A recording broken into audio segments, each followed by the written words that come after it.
जगह पे हैं, इसे सुतीर्थ कहा जाता है। यहीं पर सबसे पहले भगवान सुखदेव जी ने राजा परीक्षित जी को भागवत महापुराण की कथा सुनाई थी। हस्तिनापुर के राजा हुए जिनका नाम था परीक्षित। परीक्षित जी एक दिन अनायास ही वन की ओर चले गए। देखे तो सही हमारे राज्य में क्या हो रहा है, कौन लोग कैसे रह रहे हैं। तो पहले पहले राजा लोग छद्म वेश धारण करके अपने आप को छुपा के चलते थे। हमारे राज्य में कोई अनैतिक काम तो नहीं हो रहा है, कौन अच्छा काम कर रहा है, कौन बुरा काम कर रहा है, उसका सर्वे करते थे। तो ऐसे ही राजा परीक्षित अपने दल बल को लेके जंगल की ओर चले गए। तो बीच मार्ग में सैन्य शक्तियाँ जो है इधर उधर भटक गई। बहुत दूर पहुँचे, प्यास लगी थी, मध्याह्न दोपहरी का समय था। तो दूर से देखा कोई एक महात्मा तप कर रहे हैं, कुटिया बना हुआ है। वहाँ जाके एक महात्मा जी से कहा कि हे गुरुदेव, मैं पांडव वंशीय राजा परीक्षित हूँ और इस पृथ्वी का सम्राट हूँ, कृपया आप मुझे पानी पिलाएं। उस समय समीक ऋषि समाधि में बैठे थे, तो उन्हें कुछ सुना ही नहीं दिया कि कौन क्या मांग रहा है। राजा परीक्षित जी अपने आप को अपमानित महसूस समझने लगे। मैं इस देश का सम्राट, मैं इस देश का राजा, यद्यपि ये साधु मुझे जल तक नहीं पिला रहे। विचार किया क्यों न प्राण दंड दिया जाए। फिर विचार आया नहीं साधु ब्राह्मण, हम तो क्षत्रिय हैं, हमारे यहाँ तो साधु ब्राह्मणों की हम पूजा करते हैं, उनका रक्षा करना हमारा दायित्व है। अब लेकिन हम ब्राह्मण मान नहीं रहे, तो क्या करें। तो देखा सामने एक मरा हुआ सांप पड़ा हुआ था।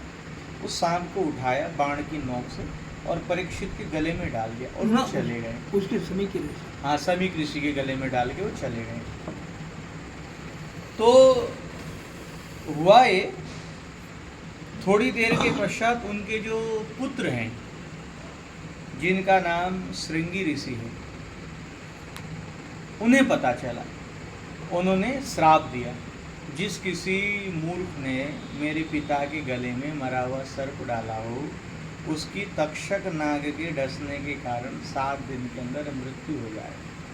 तो जैसे ही यह बात राजा परीक्षित को मालूम हुई कि मेरी मृत्यु 7 दिनों के अंदर होने वाली है, वे अपना सब कुछ छोड़ के यहाँ आए, इसी भूमि पर जहाँ आप होके आए ना, अक्षयवट के नीचे। हाँ, अक्षयवट के नीचे बैठा था।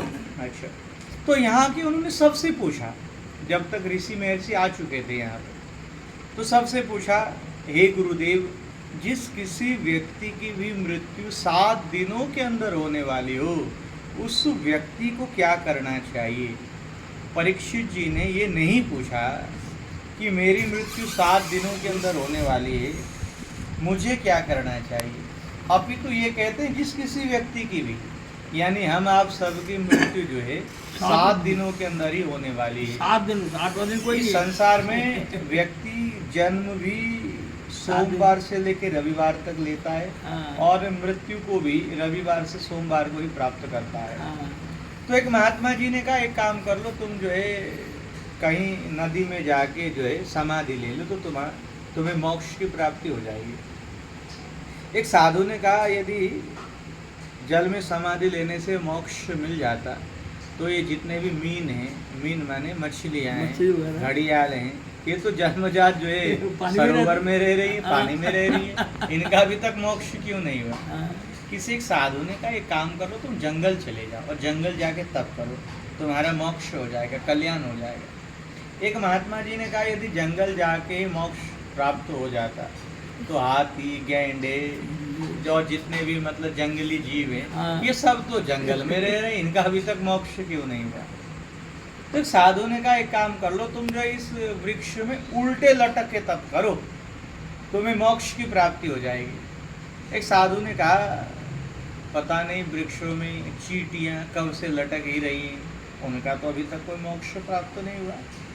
एक साधु ने कहा, एक काम करो, तुम अनशन ले लो। अनशन माने सब भोजन वोजन त्याग दो, तुम्हारा कल्याण हो जाएगा। एक साधु ने कहा, भाई अनशन लेने से यदि मोक्ष मिल जाता, तो अनशन से तो व्यक्ति अपनी आत्मा को छोड़ देता है और स्वयं भी आत्मघाती कर लेता है।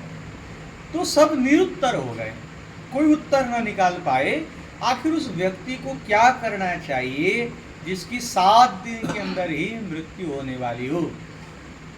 तो देखते ही देखते यहाँ पे भगवान सुखदेव जी प्रकट हो गए। तत्रा भवद भगवान व्यासपुत्रो यदृच्छयागामटमानो नपेक्षः अलक्षलिंगो निजलाभतुष्टो व्रतस्य बालई रवधूतवेशः। यानी तत्रा अभवत भगवान व्यासपुत्र, यानी स्वयं भगवान ही व्यासपुत्र सुखदेव बन के इसी अक्षय वट वृक्ष में प्रकट हो गए। तो लोगों ने कहा, महात्माओं ने कहा, अब हे परीक्षित, तुम जो प्रश्न कर रहे थे ना हमसे, यही प्रश्न तुम इनसे जाके करो, ये समर्थ हैं, ये उत्तर दे पाएंगे। तो परीक्षित जी गए, चरण धोया, चरणामृत पिया और कहा, हे गुरुवर, आप हमें ये बताओ, जिस किसी व्यक्ति की भी मृत्यु 7 दिनों के अंदर होने वाली हो, उसे क्या करना चाहिए? तो भगवान सुखदेव जी बोल पड़े, बोले ऐसे व्यक्तियों को श्रीमद् भागवत महापुराण की कथा सुननी चाहिए, जिसके प्रभाव से उन्हें मोक्ष की प्राप्ति हो जाएगी। तो इसी पुनीत धरती पर विद्यमान होकर सबसे पहले गुरुदेव भगवान सुखदेव जी महाराज जी ने राजे परीक्षित जी को भागवत महापुराण की कथा सुनाई।